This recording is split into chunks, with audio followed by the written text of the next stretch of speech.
I'm John Bachman. A jury finds Dzhokhar Tsarnaev guilty of all 30 charges, including using weapons of mass destruction. That announced just a few moments ago. Several of the guilty verdicts also make him eligible for the death penalty. The verdict started coming down just about 2 o'clock this afternoon. According to those in the courtroom, Tsarnaev kept his hands folded in front of him and looked down without much emotion as he heard the verdict read. It only took the jury 17 hours to convict him again on all 30 charges he faced. Some of the other charges include carjacking based on that shootout in Watertown after the bombing at the finish line and the search for both of the Tsarnaev brothers. Here are the victims who were killed. You remember after the fact, the Tsarnaev brothers also shot and killed a police officer, Sean Collier. Also, they murdered 9-year-old Martin Richard, 29-year-old Crystal Campbell, and 23-year-old Lou Lin Z. Again today, all of the charges in the Boston Marathon bombing case guilty for Dzhokhar Tsarnaev. The trial now moves into the sentencing phase, where Tsarnaev could get the death penalty. That is expected to begin next week. In South Carolina, the mayor of North Charleston says all police officers will soon be equipped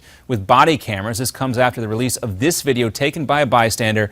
It shows a South Carolina police officer, Michael Slager, shooting 50-year-old Michael Scott as he ran away.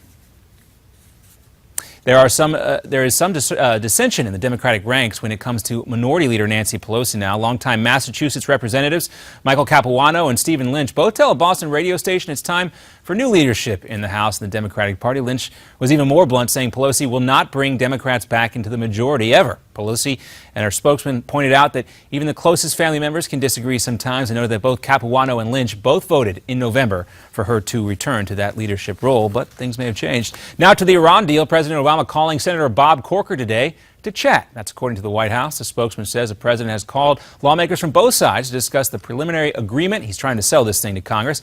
Senator Corker is the chairman of the Senate Foreign Relations Committee. He's also the sponsor of a bill that would require congressional approval for the nuclear deal. Utah Senator Mike Lee also tells us that Republicans are close to getting 13 Democrats to sign off on Corker's bill, which could make it a reality.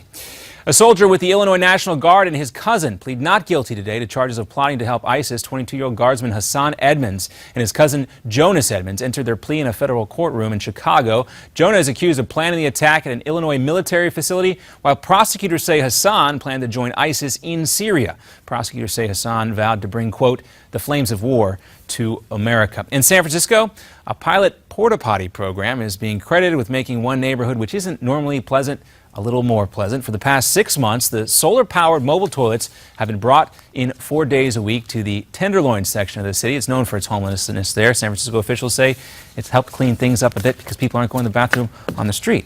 Hopefully they won't need any water to operate those. Another update for you in 30 minutes.